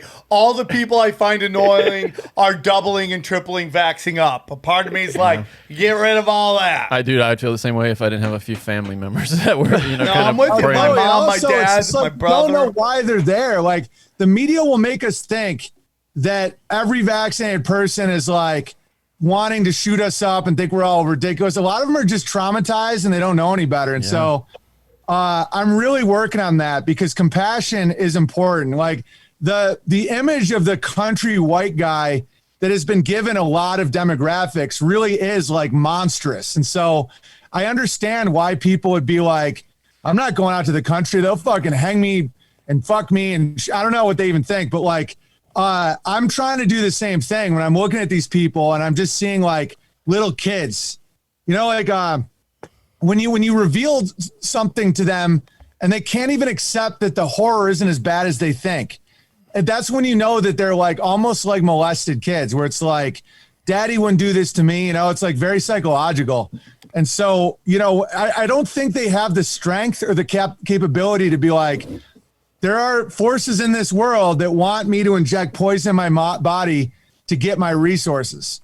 And it's like, that's so hard for these people to handle, that they're like, it not only can't be true, but I'm going to fight the other way. And so I deeply do work on this, where I'm like, that is not my enemy. Like, that is not my enemy. Like, even the most psychopathic SJW, I'm going to like take your vax, like the most crazy fucker. Like, I have to look at them and be like, there's people that call me a cult leader and like evil and all this crazy shit. That's so not, it's just all like crazy lies. People that, trying to harass my family, not like in person, but in this mystery world. And I'm like, dude, they're on a tough road, and that's not easy to do. And I fail a lot, but you're a human being, dude. Yeah. But that's like what we got to do, because like, we're not each other's enemy. That's why I really like that we did this pod. 'Cause it's like, you implied I was racist. I implied you were an Armenian pimp. And so, now this is like one of my favorite pods I've done in a while. Like, I feel like we have a lot more in common than like the average people do. So like the fact that we could put that aside is great. I totally agree with that. I love everything you're doing. You got your doc coming out right now, and it's about the kind of change you've made in your life, and your frequency has changed. What's next for Owen Benjamin?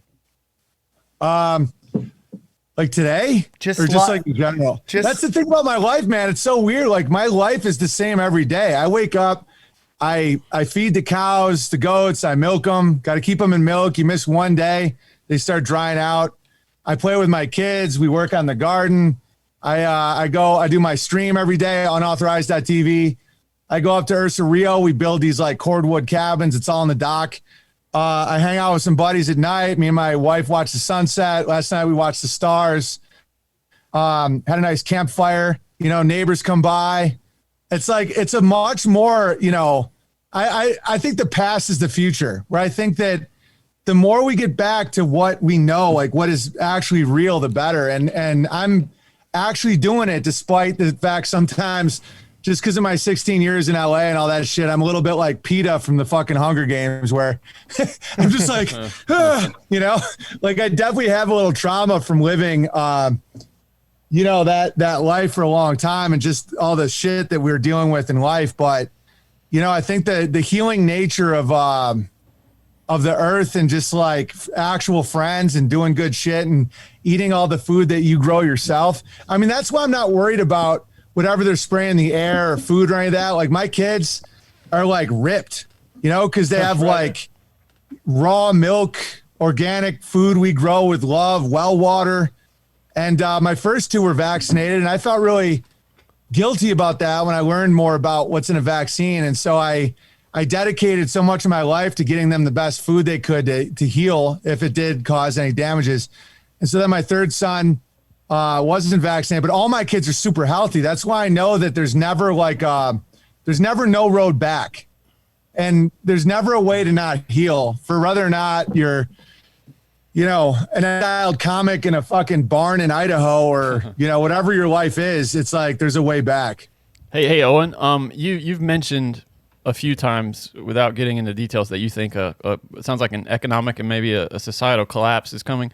And you're someone who's made a drastic life change. What would you suggest to people listening that maybe have that same fear and want to prepare for it? Maybe some practical steps. I was going to ask them the same thing. What's your stance on crypto while you're there? Oh, okay.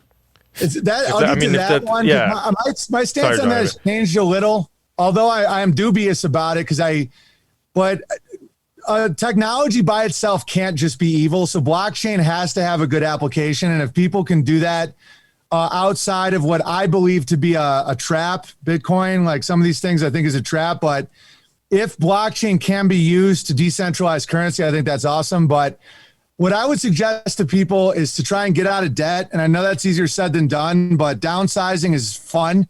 My 3 kids and me and my wife all sleep in what used to be a washroom. So, and I've never slept better because we all sleep at the same time. And so I used to be up all night, and now I'm not at all. So don't feel shame at all, or weird downsizing, like living in a trailer or whatever. Like, back when America was great again, my great grandparents lived, they had an outhouse and 1 room, had like 8 kids. So that isn't a bad thing. So getting out of debt, because again, I don't know if it's going to be next week or in 10 years. I don't know that, but I do know it's an inevitability. So the best thing to do is just get out of debt and make friends with your neighbors, because teams can get shit done. If you know people that have skills, you'll be fine no matter what happens. And I also recommend, what else should I recommend? Well, when they were deplatforming me and all that, I saw how everything works. I know that sounds like a bold statement, but it's true. The government's never given me any problems at all. It's all based on fear and leverage points. So a leverage point is like, you're not allowed on PayPal anymore. I'm like, okay, well, I got my PO box. And so that worked for me fine. And it's actually been a blessing. I have like giant barrels filled with letters and old coins and fucking cool shit. So anyway, so it's like privileges, debt, and fear. If you're in debt, you have to get insurance. If you have insurance, they can change your behavior. That's America's social credit score. It's been here since 1913. So it's like leverage points are like, you're not allowed in the grocery store. I was saying this years ago. No one believed me. Now you're just starting to see vaccine passports for grocery stores. That could heal or it could get way worse. I'm almost positive it's going to get way worse. So if people say you can't get into the grocery store, you have to figure out a way to get food. And that doesn't mean you have to be a homesteader. You can live in a city. Start right now, start making connections with local farmers and local homesteaders.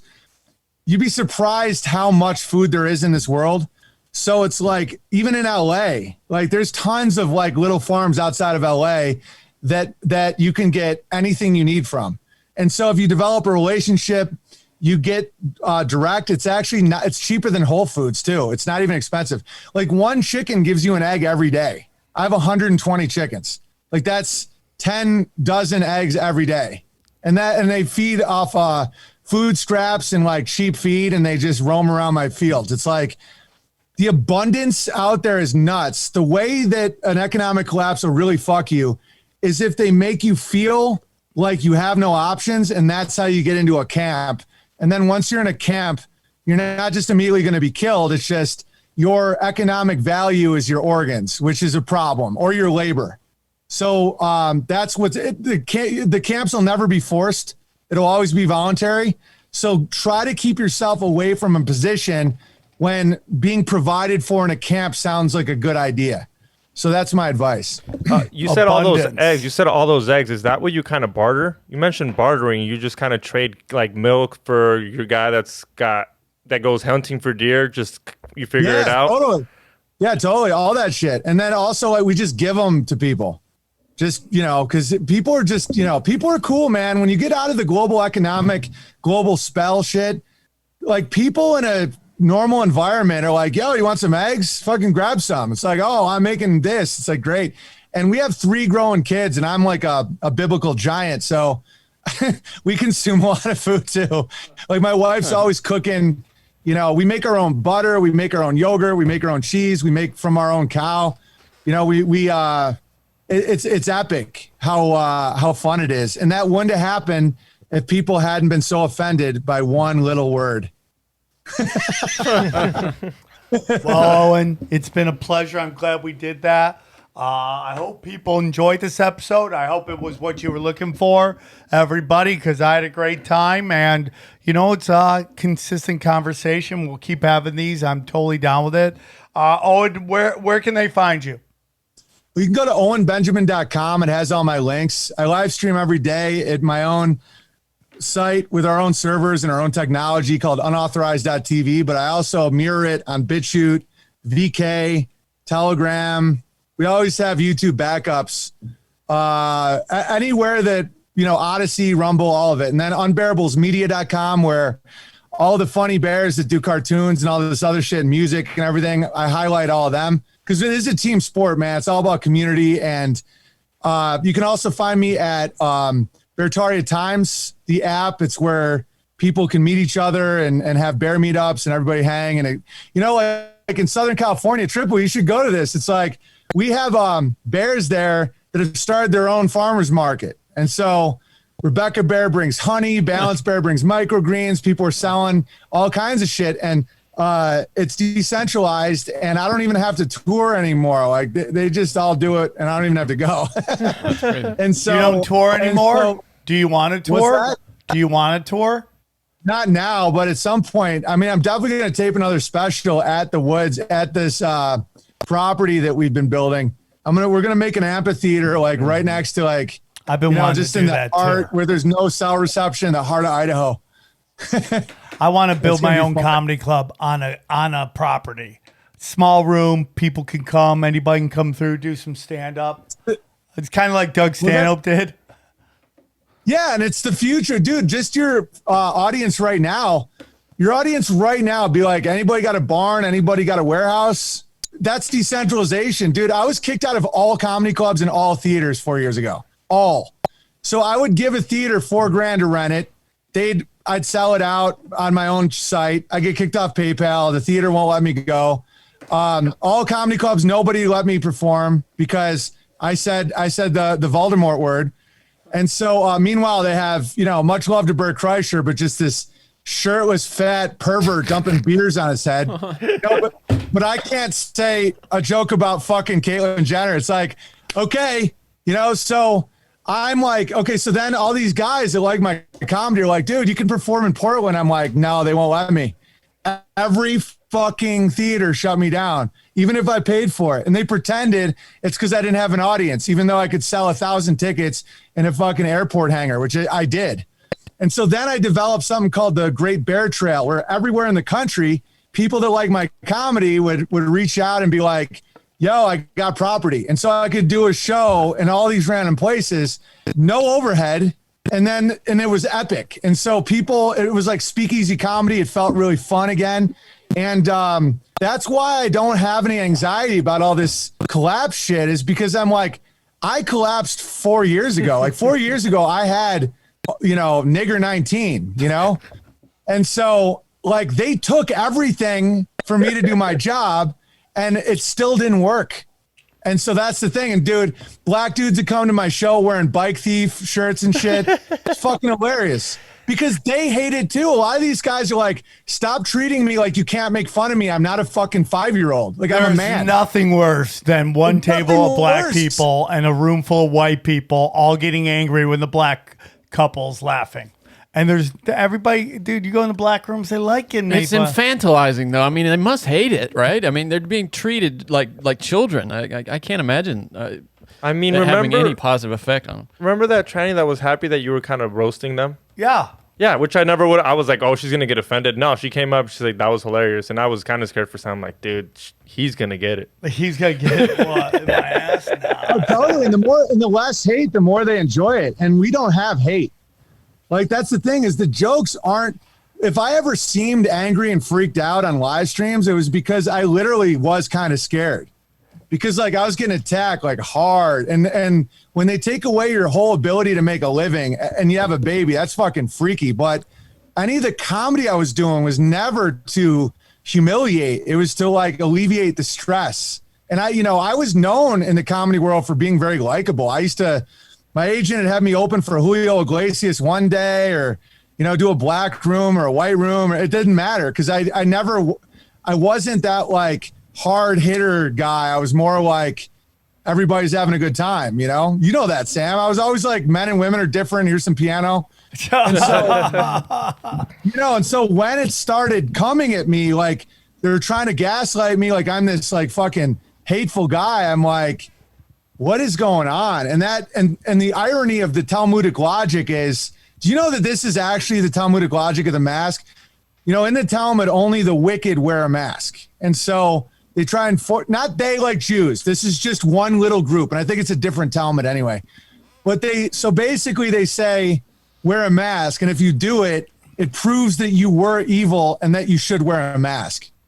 It's like, it's always problem, reaction, solution. It's like, you blow up a building to get the contract to build a building, or like to prove, what I'm saying? It's like in the Talmud, if you tie a guy up and he starves to death, you didn't kill him. He starved to death.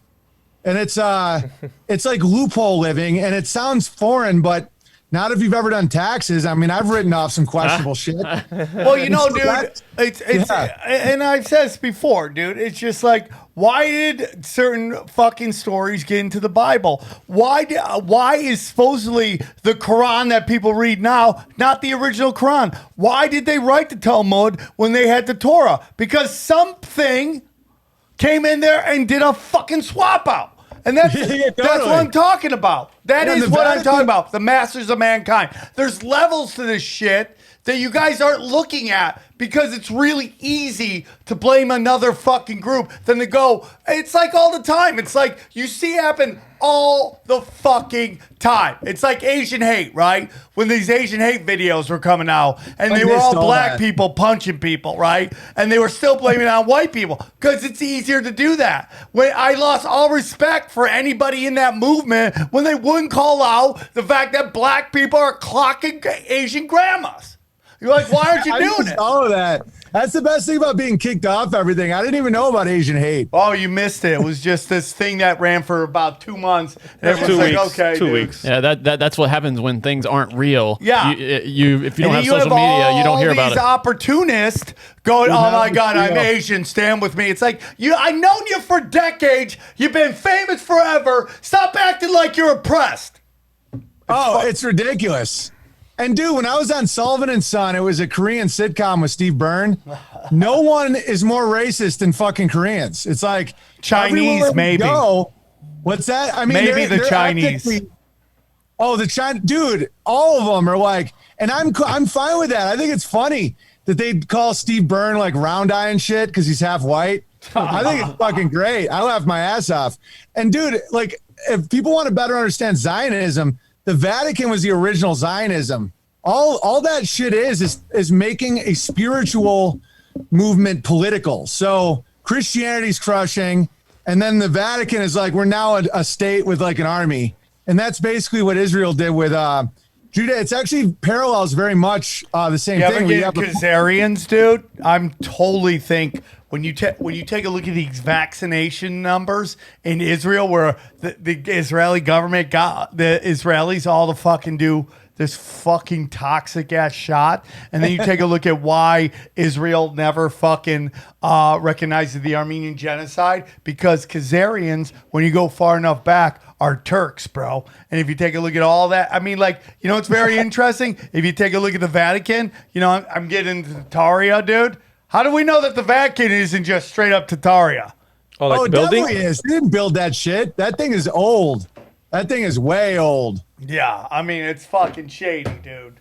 But Owen, it was great talking to you, man. I had a great conversation. We agree on a lot of shit, and I think it's important to have people on, whether you agree with everything or don't agree with everything. I think the conversations are important to have, and I don't run from them. I would love to have anybody on, whether I agree with them or not, because I think the fucking echo chamber of bullshit that Hollywood has created, it's done a lot of damage. Where can we find agreements on that? And that's why I'm really glad we didn't fucking waste too much time on the past bullshit. And we kind of talked about.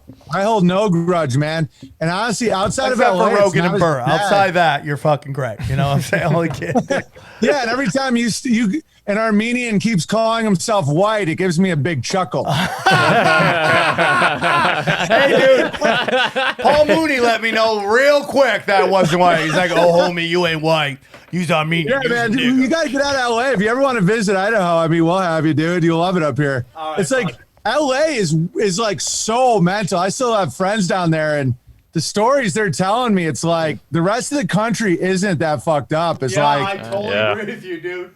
Even New York City, which is like somewhat on parallel of LA, they've all moved on from most of this bullshit.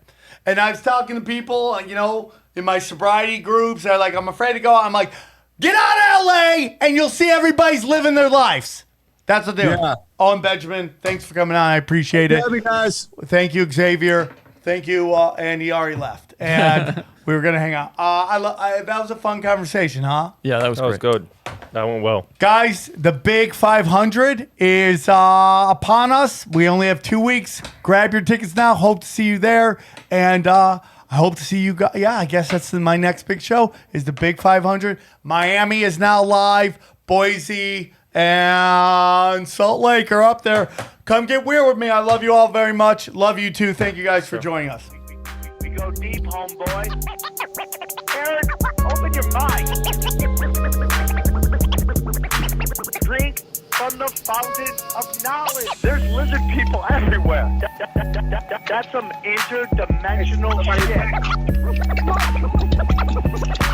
Wake up, Aaron. This is only the beginning. There's You just blew my mind. Tinfoil hat.